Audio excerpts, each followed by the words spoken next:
palabra de Dios es viva y eficaz y más cortante que toda espada de dos filos.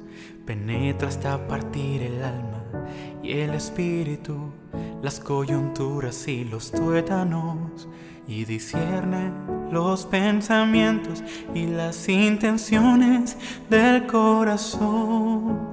Y discierne los pensamientos y las intenciones del corazón.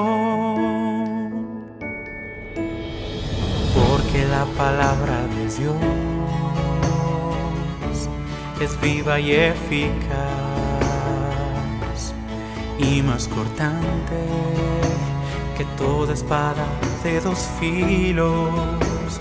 Penetra hasta partir el alma y el espíritu, las coyunturas y los tuétanos, y discierne los pensamientos y las intenciones del corazón. Y discierne los pensamientos y las intenciones del corazón.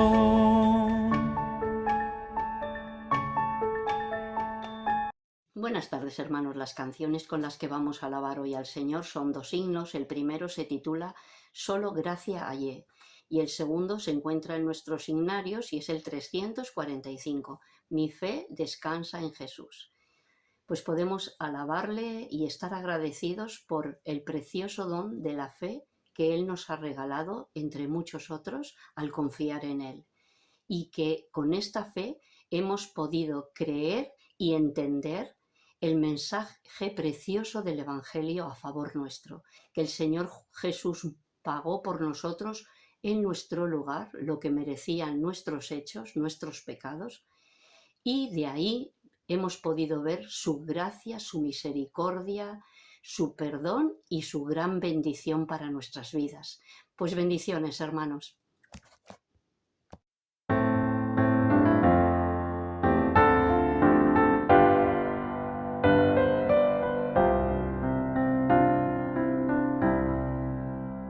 Gracia hallé que me salvó, gracia de la cruz fluyó, cuando Cristo allí murió y mi maldad limpió. Ya encuentro comunión a sus pies en devoción, solo gracia hallé, la que sigue donde esté, bajo alas de su amor, gracia es del buen Señor. En necesidad, gracia sobreabunda con bondad. Por la cruz de Cristo en Golgota, solo gracia hallé.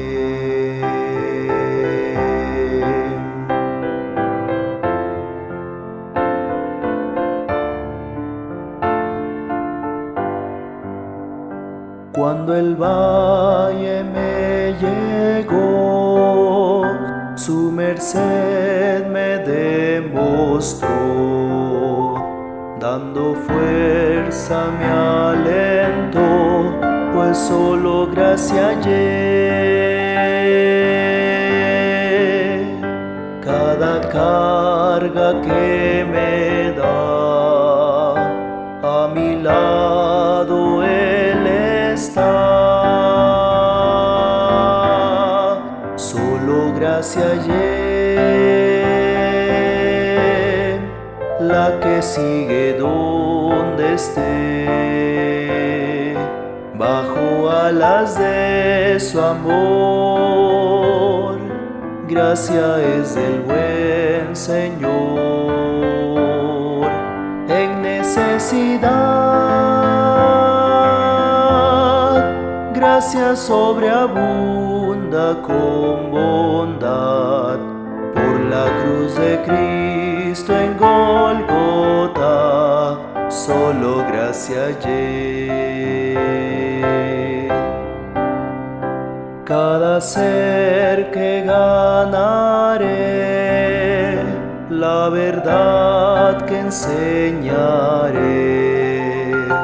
cada vez que serviré, es gracia por su amor. Su poder me impartirá, por su gracia salvará. Solo gracia hallé, la que sigue donde esté, bajo alas de su amor. Gracia es del buen Señor. En necesidad, gracia sobreabunda con bondad. Por la cruz de Cristo en Golgota, solo gracia hallé.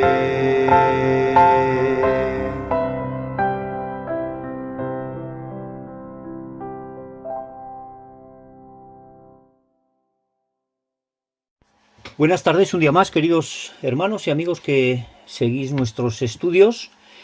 Y en el estudio de hoy vamos a iniciar un nuevo capítulo de la Epístola a los Romanos, donde consideraremos los 12 primeros versículos del capítulo 4. Y lo vamos a leer a continuación. Dice así, la palabra del Señor. Entonces, ¿qué diremos que halló Abraham, nuestro antepasado, según la carne? Porque si Abraham hubiera sido justificado por las obras, tendría de qué jactarse, pero no ante Dios. Porque ¿qué dice la Escritura? Que Abraham creyó a Dios y le fue tenido en cuenta como justicia. Ahora bien, al que trabaja no se le cuenta el salario como un regalo, sino como una deuda. En cambio, al que no se basa en sus obras, sino que cree en aquel que justifica al impío, su fe le es tenida en cuenta como justicia. Del mismo modo, David también afirma la bienaventuranza de aquel a quien Dios atribuye justicia sin obras, cuando dice: dichosos aquellos cuyas iniquidades son perdonadas y cuyos pecados son cubiertos. Dichoso aquel a quien el Señor no culpa de pecado. ¿Acaso esta dicha es solamente para los que están circuncidados o también para los incircuncisos? Porque decimos que a Abraham le fue tenida en cuenta la fe como justicia, pero ¿cuándo le fue tenida en cuenta? ¿Cuando ya había sido circuncidado o antes de la circuncisión? Antes de la circuncisión y no después. Y después Abraham fue circuncidado como señal, como sello de la justicia de la fe que tuvo cuando aún estaba incircunciso, para que fuera padre de todos los creyentes incircuncisos, a fin de que también a ellos la fe les sea tenida en cuenta como justicia. Y para que fuera padre de los circuncidados, y no solamente de ellos, sino también de los que siguen las pisadas de la fe que tuvo nuestro padre Abraham antes de ser circuncidado. Bien, hasta aquí la palabra del Señor, los textos que vamos a tratar. Y para comenzar vamos a recordar las palabras finales de Pablo en el capítulo anterior. Él ha concluido diciendo que el ser humano es justificado por la fe sin las obras de la ley. También ha dicho que Dios es uno y que Él justificará por la fe a los que están circuncidados y por medio de la fe a los que están incircuncisos. La justificación por la sola fe era un concepto ajeno al que tenían los judíos, que creían equivocadamente que la justificación ante Dios se alcanzaba por medio de la observancia de la ley. Ellos no llegaban a entender que el propósito de la ley nunca fue proveer el medio por el que el ser humano podía ser justificado ante Dios. Por eso los que pensaban que la salvación se alcanzaba por medio del cumplimiento de la ley, consideraban la enseñanza del apóstol una negación de la validez de la ley dada por Dios. Es como si la ley no hubiera servido para nada, cuando en realidad se trata de todo lo contrario. Pablo, anticipándose a esta objeción al final del capítulo 3, ha dicho: entonces, ¿por la fe invalidamos la ley? De ninguna manera. Más bien, confirmamos la ley. Bien, y ahora para demostrar la veracidad de sus afirmaciones, el apóstol toma como ejemplo la vida de Abraham y también unas palabras del rey David, conforme a lo que está escrito de ambos en las Sagradas Escrituras del Antiguo Testamento, que es la revelación que tenían en aquel tiempo. Abraham, como progenitor de la nación hebrea y depositario de las promesas de Dios, era tenido por los rabinos como el máximo exponente de la manera en la que el ser humano se justifica ante Dios por medio de obras. Y Pablo toma precisamente el ejemplo de Abraham para demostrar lo contrario, es decir, que lo que las Escrituras enseñan acerca de Abraham es que fue justificado solamente por su fe. Una fe que, como ya explicó Manuel en el estudio anterior, demostró ser genuina en el caso de Abraham porque se hizo visible por medio de las obras de Abraham. Las obras de Abraham demostraban su confianza incondicional en Dios, creyendo a sus promesas y obedeciendo sus demandas, aún en medio de situaciones de perplejidad que superaban toda comprensión lógica, creyendo que Dios está por encima de toda limitación, de toda circunstancia humana. Dice así el primer versículo del capítulo 4. Dice, entonces, ¿qué diremos? ¿Qué diremos que halló Abraham, nuestro antepasado según la carne? Cuando Pablo cita a Abraham como nuestro antepasado, él está hablando a los israelitas que pudieran objetar su enseñanza como un israelita más, que Pablo era. Era descendiente de Abraham, igual que ellos, por lo que hace la citada pregunta, ¿qué diremos que consiguió nuestro progenitor Abraham según la carne? Y aquí la expresión según la carne puede hacer referencia tanto al linaje físico como indicar ese esfuerzo humano dirigido a conseguir la propia justificación. Ambas cosas son ciertas.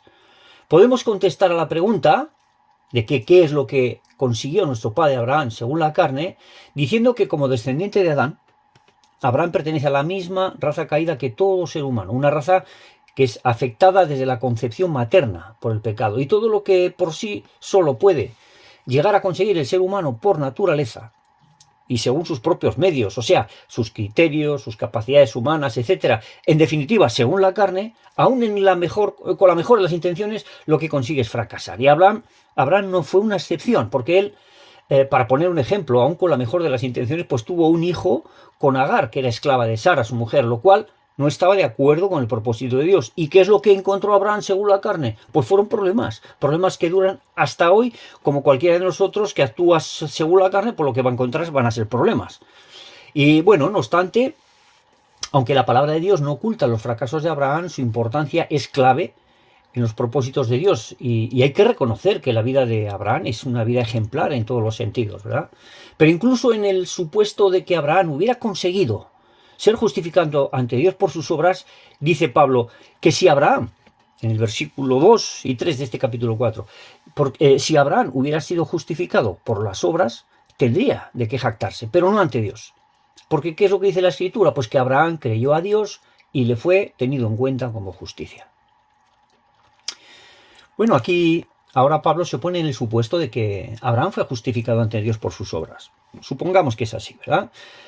En tal caso podía presumir ante los hombres de su logro, pero no ante Dios. Abraham, siendo comparado con los demás hombres, quedaría pues por delante de muchos, pero ¿de qué podía jactarse ante el Dios santísimo, justo y perfecto, incluso el mejor hombre que haya pisado la tierra? ¿Acaso se podrá justificar a sí mismo con todo el bagaje de pecado que lleva encima, por más sobresaliente que haya sido su conducta entre los hombres? De la misma manera que Abraham fue llamado y fue atraído por el Dios de la gloria de en medio de una generación idólatra para hacer de él un hombre nuevo.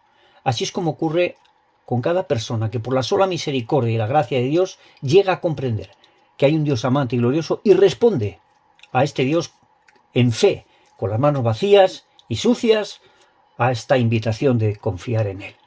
Y es solamente después de que una persona se ha puesto en las manos de Dios, que el ser humano desprovisto ya de toda jactancia, que bajo la influencia de Dios y bajo su poder puede hacer obras de su agrado. Y son unas obras que Dios ya preparó de antemano para que anduviésemos en ellas, Efesios 2:20, y también es quien produce en la vida del creyente así el querer como el hacer, Filipenses 2:13. Pero todo ello decimos como consecuencia de haber respondido con fe al llamado del Señor. Porque como dice Gálatas 5:6, en Cristo Jesús ni la circuncisión vale algo, ni la incircuncisión, sino la fe que obra por el amor. Esas obras que son producto de la fe son las que se tienen en cuenta delante de Dios. Así que ante Dios no hay jactancia de ninguna clase, sino agachar humildemente la cabeza en adoración, de manera agradecida, y ponerse gozosamente a su servicio incondicional por amor a Él, puesto que Él es quien por su incomparable amor hacia la humanidad nos saca de la ruina y nos da vida. Así es que Pablo, después que haya dicho que Abraham, si hubiera sido justificado por las obras, tendría que jactarse, pero no ante Dios, dice, ¿qué dice la Escritura? Pues que Abraham creyó en Dios y le fue tenido en cuenta por justicia. Así que no, y volvemos a decir, no por las obras de Abraham es que fue justificado ante Dios, sino por creer Abraham a Dios y las promesas que le hizo, cuando fue llamado de en medio de una civilización sumida en la idolatría, sin aportar obra alguna por su parte, sin obedecer una ley divina que ni siquiera existía aún, y siendo incircunciso en el momento que Dios le dio las promesas. Las promesas que Dios le hizo a Abraham no fueron, por tanto, motivadas por cosa alguna que Abraham pudiera hacer, o como pago de alguna deuda contraída por Dios con Abraham, sino que Dios se comprometió a sí mismo en dárselas, porque así lo quiso de su propia voluntad, en su soberanía y de manera unilateral y al margen del patriarca. Y a esto se refiere el apóstol cuando dice que Abraham creyó al Señor y le fue contado por justicia. Aquí está citando Génesis 15:6, por si alguno lo quiere buscar. Y allí Dios le prometió al patriarca que le había de dar un heredero cuya descendencia sería como las estrellas del cielo. Y esto fue cuando Abraham era ya un anciano y Sara, su esposa, además de anciana, era estéril. Ante la imposibilidad humana de tener descendencia, Abraham creyó por encima de los dictados de su propia razón de que Dios, para quien nada es siquiera difícil, le daría la descendencia que le había prometido. ¿El cómo haría Dios esto y daría cumplimiento a su promesa? Pues aún no había sido revelado como lo he revelado en el Evangelio, pero la fe esencial, esa confianza incondicional en Dios necesaria para poder apropiarse de las promesas del Evangelio, ya Abraham la tenía como padre de todos los creyentes, como dice Pablo más adelante, que por tanto es por fe, para que sea por gracia, a fin de que la promesa sea firme para toda su descendencia. No solamente para la que es de la ley, sino también para la que es de la fe de Abraham, el cual es padre de todos nosotros. Él marcó el camino de la fe, por decirlo de alguna manera. Bien, a continuación, y siguiendo con su argumento, Pablo muestra la incompatibilidad de la fe con las obras, de cómo una cosa anula completamente la otra. En Romanos 4:5 leemos: ahora bien, al que trabaja no se le cuenta el salario como un regalo, sino como una deuda. En cambio, al que no se basa en sus obras, sino que cree en aquel que justifica al impío, su fe le es tenida en cuenta como justicia. Más adelante también va a decir, en cuanto a la elección de Dios, que si es por gracia ya no es por obras, de otra manera la gracia ya no es gracia, y si es por obras ya no es gracia, de otra manera la obra ya no es obra. Esto lo dice en Romanos 11:6. Está hablando de la incompatibilidad de la fe con las obras. Así que nos encontramos con dos normas de total oposición. Primero, la suposición rabínica de que Abraham podía ser justificado por sus obras, y segundo, la realidad bíblica de que en realidad Abraham fue justificado por la fe. Desde el punto de vista de la justificación mediante el cumplimiento de las obras de la ley, el hombre pecador nunca va a poder trabajar lo suficiente como para poder reclamar de Dios el salario de justificación. ¿Por qué? Pues porque se encuentra de manera permanente bajo una deuda y bajo la condenación de una ley que no cumple y que infringe constantemente. Y para que el que obra tenga derecho a su salario, debe completar su trabajo, porque si no lo hace, o lo hace mal, no tiene derecho a dicho salario. Cuando en la vida real, por ejemplo, una empresa o un trabajador cierra un contrato para dar un servicio remunerado, si no lo cumple, pasa a ser de acreedor a deudor. Y en lugar de cobrar por un servicio que no ha cumplido, que no ha realizado, está sujeto a indemnizaciones o penalizaciones por incumplimiento, teniendo que pagar a la otra parte los daños y perjuicios ocasionados. Y ante Dios, este es el caso de todo ser humano. La contrapartida a la justificación por obras, pues es la justificación por fe. Y Abraham es ejemplo de la justificación por fe. Y se trata aquí de un don, es un regalo que no se merece y que se recibe con gratitud. Es un regalo que es dado generosamente sin que haya ningún contrato por medio y sin que haya deuda alguna por parte del que recibe el regalo. Aquí dice el Romanos 4:5, en cambio al que no se basa en sus obras, sino que cree en aquel que justifica al impío, su fe le es tenida en cuenta como justicia. Ahora bien, el hecho de que el Dios justo y santísimo pueda justificar al impío causa perplejidad. ¿Cómo es posible que el juez del universo justifique al ladrón, al mentiroso, al homicida, etcétera? Esto ya se ha tratado en estudios anteriores y no nos vamos a ocupar ahora en detalle, pero solo diremos que cuando Dios justifica al impío, lo hace en base a estricta justicia, debido a que Cristo ha pagado la fianza, ha cargado en sus benditas espaldas con el inmenso castigo que merece el pecador y ha comprado así con su sangre derramada en la cruz la libertad del mismo. Es una liberación que se hace efectiva cuando el pecador renuncia a su pecado y pone su fe en Cristo. Así es que Dios puede ser y es el justo y el que justifica al que es de la fe, Jesús. Bueno, a continuación, el apóstol Pablo refuerza su argumento sobre la salvación por fe con la declaración del rey David en el Salmo 32, versículos 1 y 2. Lo cita diciendo: dichosos aquellos cuyas iniquidades son perdonadas y cuyos pecados son cubiertos. Dichoso aquel a quien el Señor no culpa de pecado. Mucho tiempo después de Abraham, el principio de la justificación por fe seguía vigente en tiempos del rey David, como sigue vigente y así lo ha estado a través de todos los tiempos, porque nunca ha habido otro medio de salvación que por la fe en Cristo. Los que vivieron antes de Cristo por medio de la fe en el Mesías prometido que vendría, y los nacidos después de su venida, una visión retrospectiva por fe en el Mesías que ya vino. Y ahora, para concluir nuestro estudio de hoy, pregunta Pablo si la felicidad que produce el hecho de saberse perdonado y recibido por Dios es una exclusividad reservada a la descendencia de Abraham. ¿Es para ellos solos? ¿Es una visión muy reducida de la situación? Pues vamos a leer lo que dice la palabra. Dice los versículos del 9 al 11 en el capítulo 4. ¿Acaso esta dicha es solamente para los que están circuncidados o también para los incircuncisos? Porque decimos que a Abraham le fue tenida en cuenta la fe como justicia, pero ¿cuándo le fue tenida en cuenta? ¿Cuando ya había sido circuncidado o antes de la circuncisión? Antes de la circuncisión y no después. Y después Abraham fue circuncidado como señal, como sello de la justicia de la fe que tuvo cuando aún estaba incircunciso, para que fuera padre de todos los creyentes incircuncisos, a fin de que también a ellos la fe les sea tenida en cuenta como justicia. Bueno, ahora Pablo está apuntando hacia el hecho de que Abraham fue declarado justo antes de su circuncisión. Todavía él era incircunciso cuando recibió las promesas de Dios. El judío tenía un concepto equivocado de la circuncisión. Un concepto que es como si él tuviera un amuleto o una salvaguarda que le garantizara la justificación delante de Dios.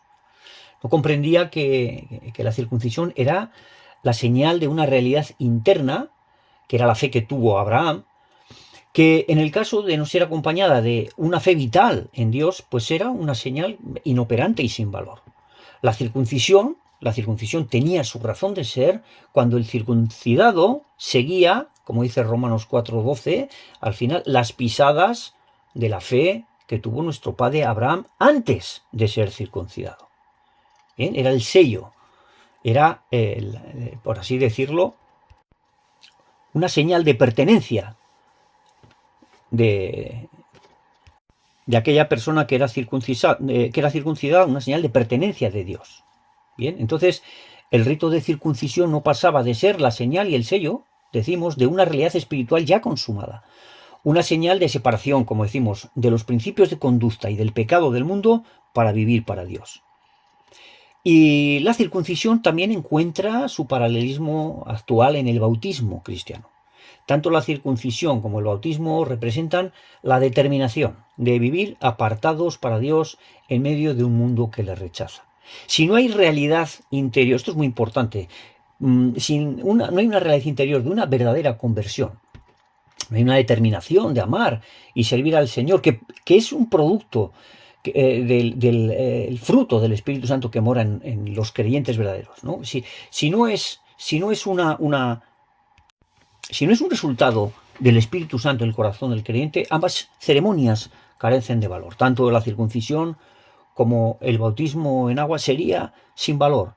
Tiene que representar la realidad interior de aquella persona que en su corazón está separada para Dios. Y esto también es una cosa que produce el Espíritu Santo en los creyentes.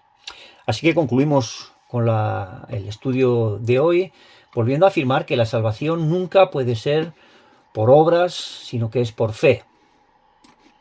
Y el que pretenda añadir con su fe algo, pues es como aquel que le hacen un regalo y quiere pagar por él.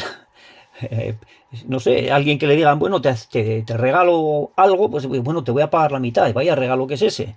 Y cuanto menos sea lo que puedas tú ir añadiendo, pues todavía es más insignificante, casi como un insulto. O el regalo es completamente un regalo o no lo es. Entonces nos quedamos con esto que trae mucho gozo y mucha paz al corazón, porque el que se quiere justificar por obras, como ya se ha dicho en otras veces, nunca sabe cuándo ha cumplido todas las obras que son necesarias para su aceptación. Y esto es un sinvivir para cualquier persona. Dios acepta al pecador tal como es, cuando confía en él, se arrepiente de sus pecados y cree. Hasta aquí la lección de hoy. Que Dios os bendiga.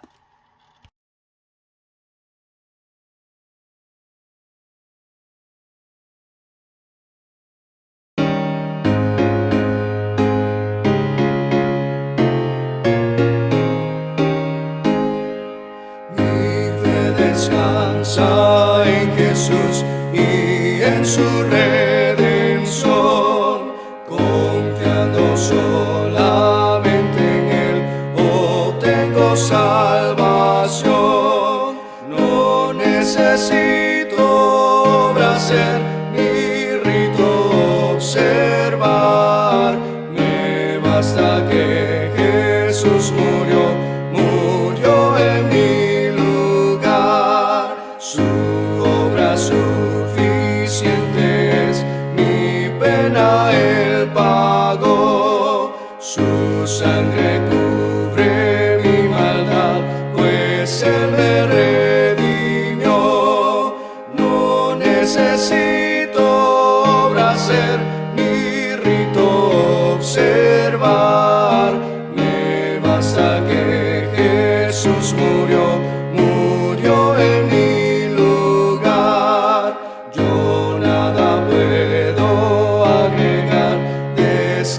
Solo en Él, seguridad perfecta da por su promesa fiel.